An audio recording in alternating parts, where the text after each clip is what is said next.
Good morning, good afternoon, good evening. Welcome back to Chapter 5. We're talking about metabolism. In the previous video, we talked about how cells are chemical factories. Their job is to take in food and to break those food molecules down and convert them into energy that they can then use to power the reactions, to power the creative reactions that they need to keep you alive, to make the products that you need to stay alive. The energy molecule that your cells use to power all of those reactions, the energy molecule your cells convert the energy from your food into, is called ATP. ATP stands for adenosine triphosphate. This is the adenosine right here. This is the 1,2,3 phosphates. Adenosine triphosphate. These are the phosphates. Adenosine triphosphate is the high energy version of this molecule. The low energy version is adenosine diphosphate. Tri means 3, di means 2. How do I get the energy out of ATP? I break off that last phosphate. I really like to think of this as a battery and the battery charger. How do you use the energy that's in the battery charger, in that charged battery? I've got to take that battery out of the charger, put it in the thing I want to power, and then I use the energy in the battery powering my device, my remote control car, whatever it is, my flashlight. I use the energy in the battery to power my device. And when that battery is empty, what do I have to do to recharge it? I've got to put it back on the charger. I've got to attach this last phosphate back onto the ADP to recharge the molecule. And does it cost energy to recharge the battery? Yeah, I've got to plug it into the wall. So this is the charger with a charged battery. This is the charger with the battery off of it. And that battery has been used to power some reaction. ATP. This is what our body does. This is what our cells do. So what do the cells do? What they do is the energy in the food that we eat is used to put the last phosphate back on ADP. The energy in the food that we eat is used to put the battery back on the charger. So now I've got a whole bunch of charged batteries and I can use them to power whatever it is I need to power. Cells use oxygen to burn our food. And we'll talk about this in the next chapter. We'll talk about it a lot in Chapter 6, Cellular Respiration. Oxygen, you know that you need oxygen. The reason why you need oxygen is because the oxygen is a vital part in the creation of ATP. And we'll talk about it specifically when we get there. Cellular respiration is taking a food molecule, breaking it down to its simplest form, and in the breaking of it, we're going to wring every last drop of energy out of that food molecule and convert it into ATP. We're going to use the energy in the food to put the batteries back on the chargers and to recharge the batteries to make adenosine triphosphate. Here's my food molecule, glucose. It has lots of energy stored in its chemical bonds. I'm going to use oxygen to get that energy out. Inside of my cell, I'm going to do a whole bunch of special reactions that we'll talk about next chapter. Those special reactions are we're going to take the energy out of this molecule and we're going to use that energy to recharge batteries.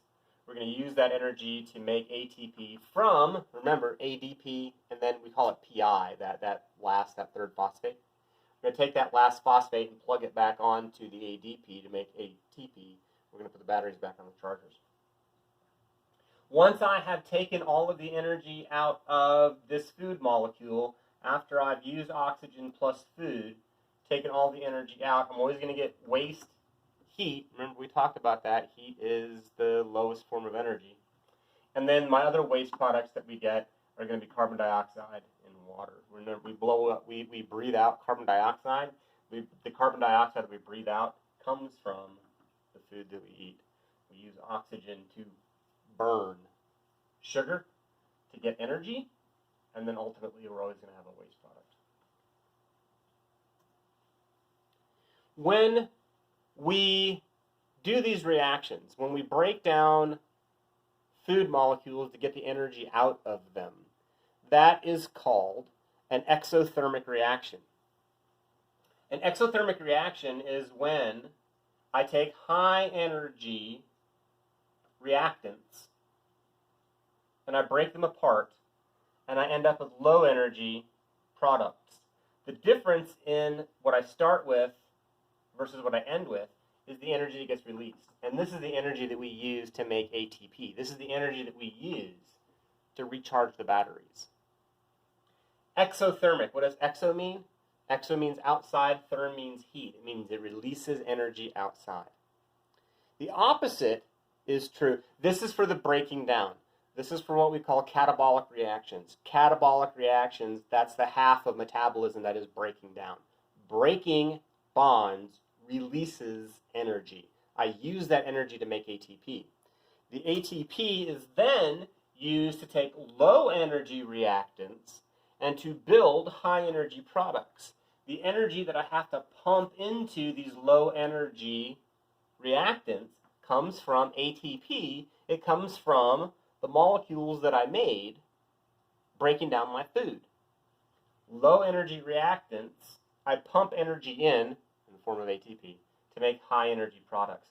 The stuff that your body needs to stay alive, repairing damage, building new cells, building new muscle, all that stuff, those are building up reactions. If it is a building up reaction, it's going to cost energy, and that's an endothermic reaction. Endo means inside, therm means heat. It means I got to pump heat inside the reaction to make it go. Endothermic reactions cost energy. Those are the building up reactions, and those are called anabolic reactions. Anabolic steroids are for building muscle mass. Anabolic reactions are building reactions. I'm creating. Remember, metabolism, there's two forms, making and breaking. Catabolism, catabolic reactions are breaking. Anabolism, anabolic reactions are making. Anabolic reactions require energy. You got to pump energy in to make them go. Catabolic reactions release energy. They release energy when they go. I use the energy that is released in catabolic reactions to power anabolic reactions. That's what we just said. We couple energy-releasing reactions with energy-demanding reactions. We couple exothermic reactions with endothermic reactions. We use the ATP made in exothermic reactions to power the endothermic reactions. And cells constantly use and regenerate ATP, just like a rechargeable battery. I take the battery off the charger, I use it until it's dead, and then I put it back on the charger. That's the great thing about a rechargeable battery. You pay for it once, then you can use it over and over and over again. You don't have to keep buying new batteries. I use it and drain it and recharge it. Drain it, recharge it, drain it, recharge it, drain it, recharge it, over and over and over again. It's exactly what your cells do, except they're not using batteries, they're using this stuff called ATP. Cells constantly use and regenerate ATP. Quick question. About how long do you think it would take your body to use its entire supply of ATP? If you were no longer making any more new ATP as of right now, how long would it take to die? A week? A month? A year? 6 minutes. It takes your body 6 minutes to completely consume its entire supply of ATP. 6 minutes. You know how long somebody can go without breathing before you're pretty sure they're going to have brain damage? About 6 minutes. Coincidence, huh? Not really.